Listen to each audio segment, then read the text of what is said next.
Hello and welcome back to the channel. So this video is really going to be about why it is so important to have God must be the foundation of your marriage.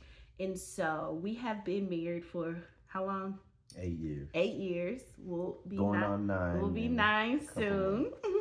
And recently someone asked us the question like, I always get the question, are you happily married? I say yes. What do you say? What you say? um, and so really like why or what do you do or advice and all of these things.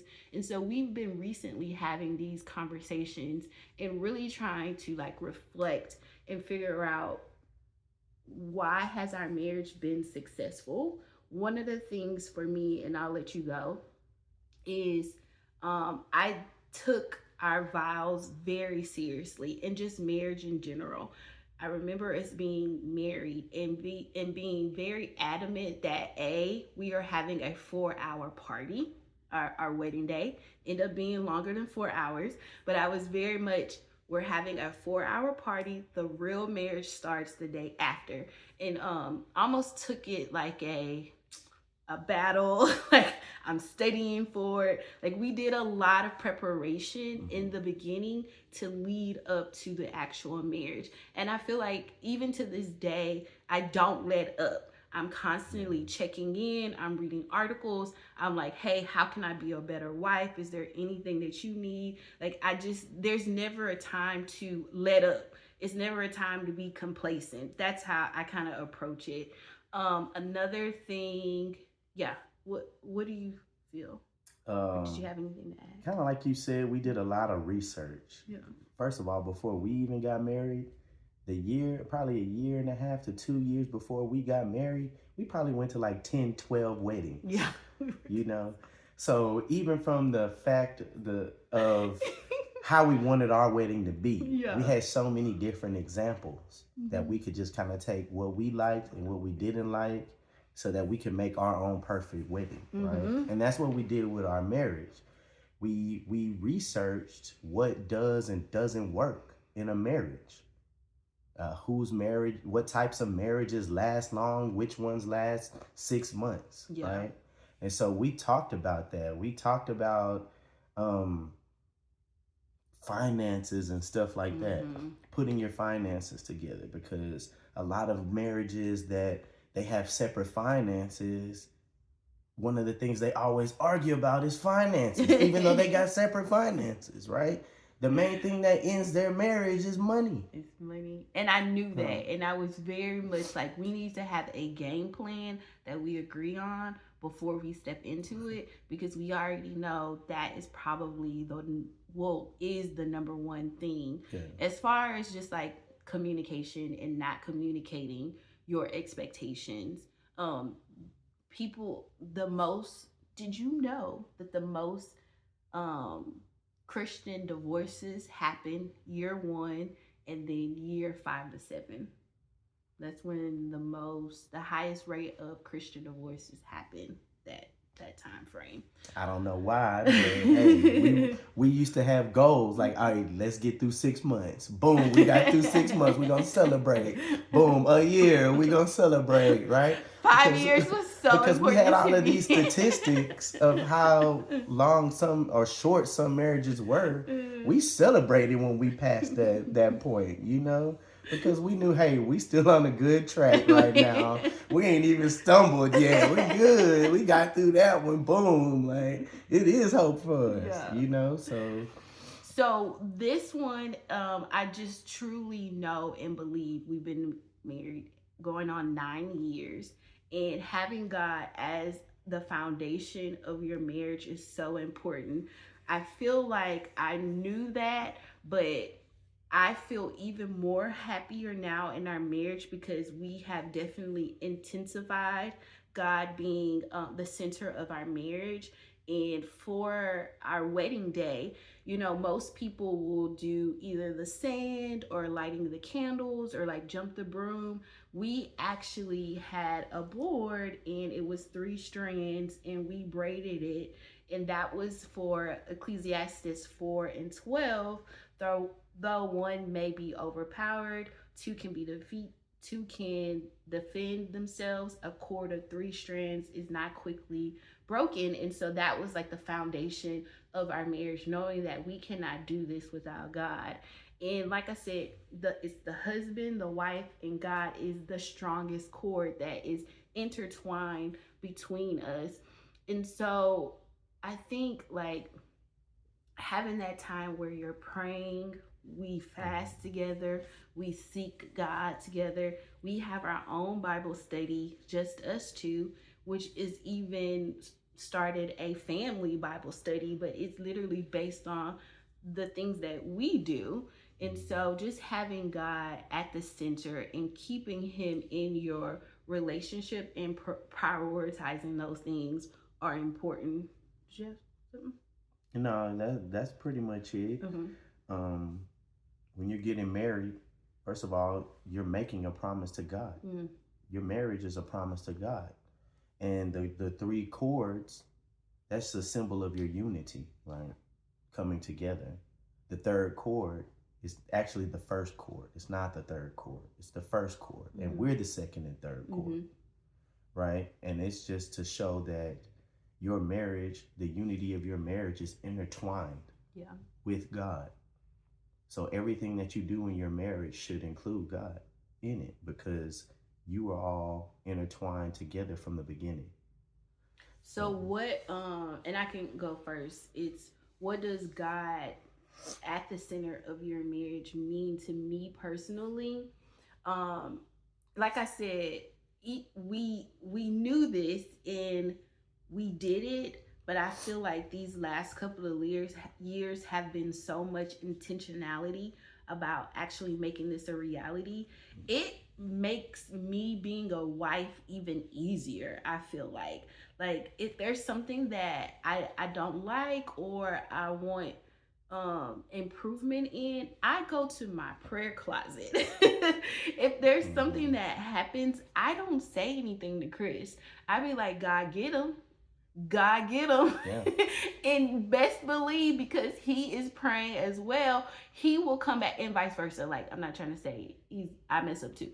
I'll be like, I apologize. Like, I said that wrong. I was really frustrated at the kids and I snapped at you. Like, I apologize. And vice versa. Like, he'll come to me and be like, I shouldn't have said that. You know what? We ain't had Bible study. That's really me.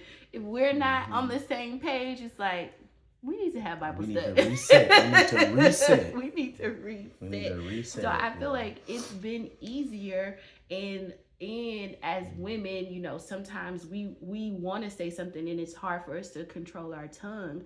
But when you go to God, it's almost like, I'm doing this because I don't want to upset my father, not I'm doing this because I don't want to make my husband mad. It's truly the overflow of my relationship with God that is spilling over into our marriage. But what does putting God at the center of your marriage mean to you personally?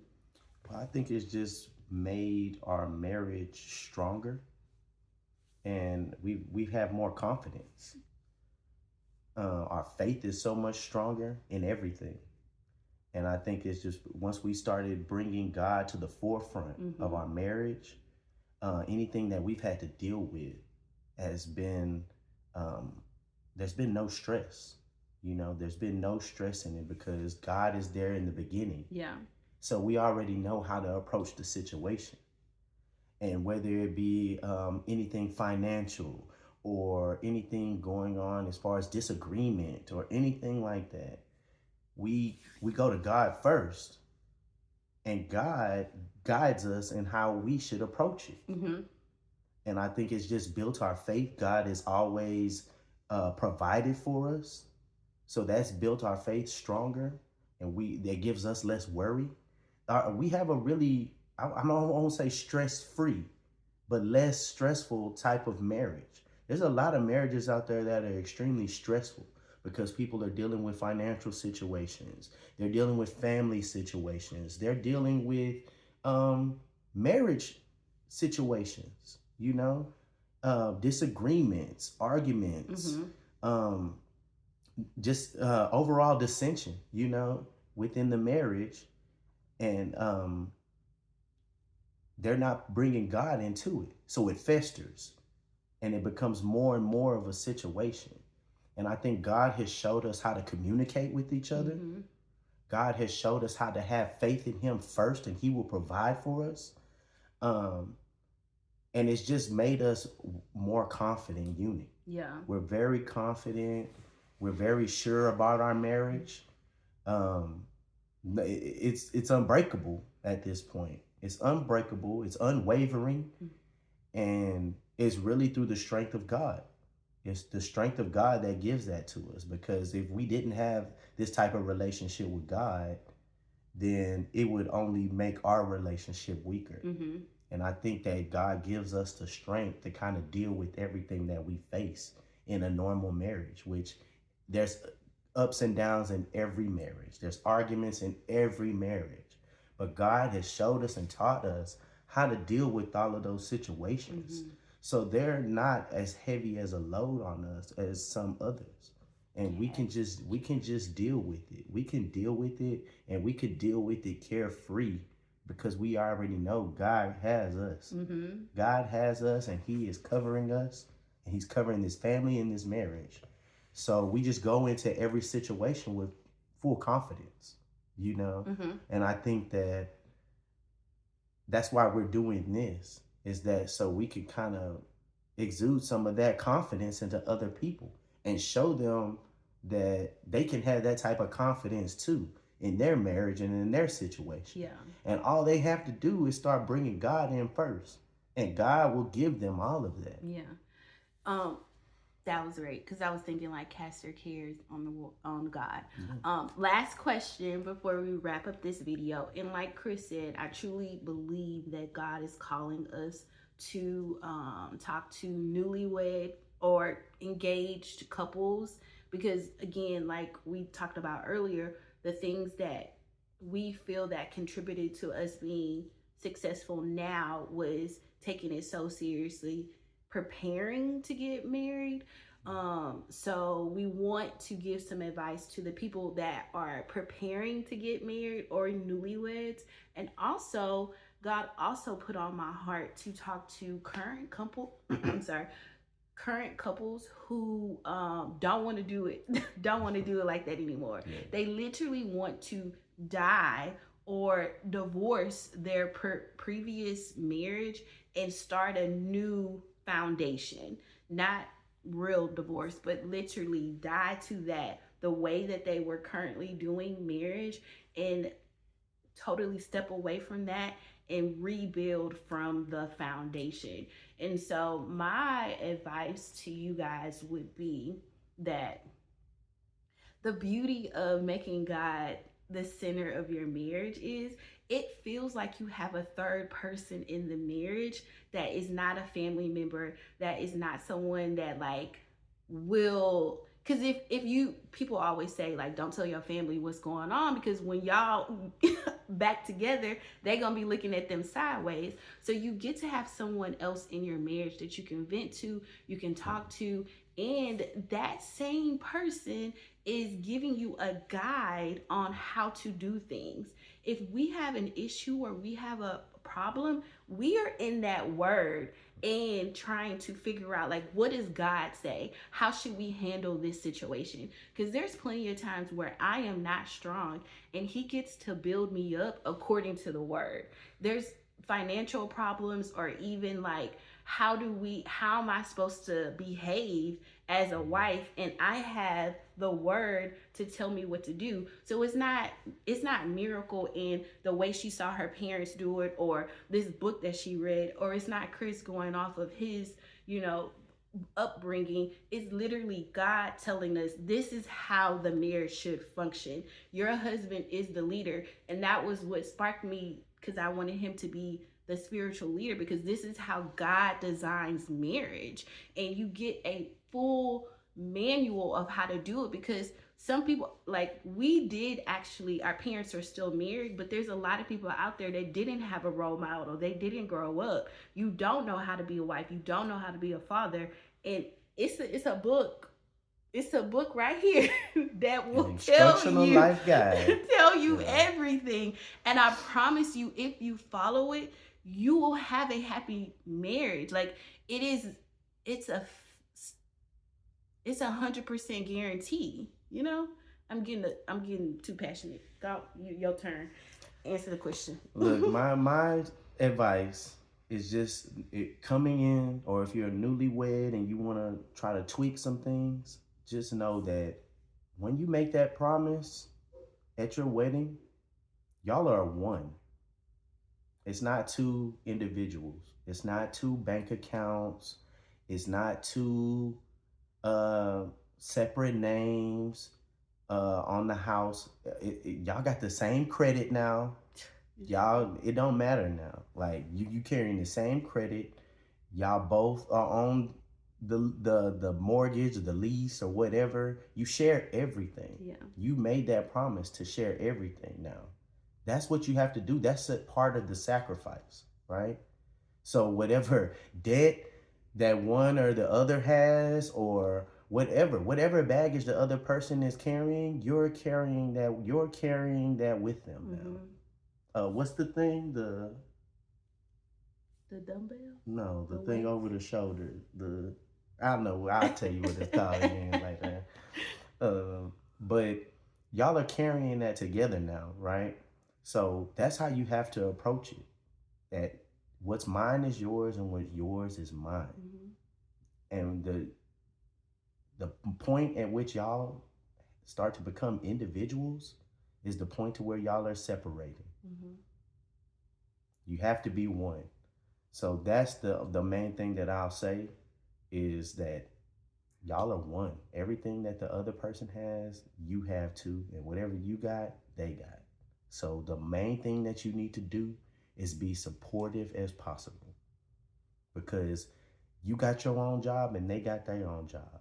But whatever they're going through in their job, or whatever they're seeking with their career, you're seeking that with them. Yeah. You're being supportive of them. You can't just be concerned about what you've got going on.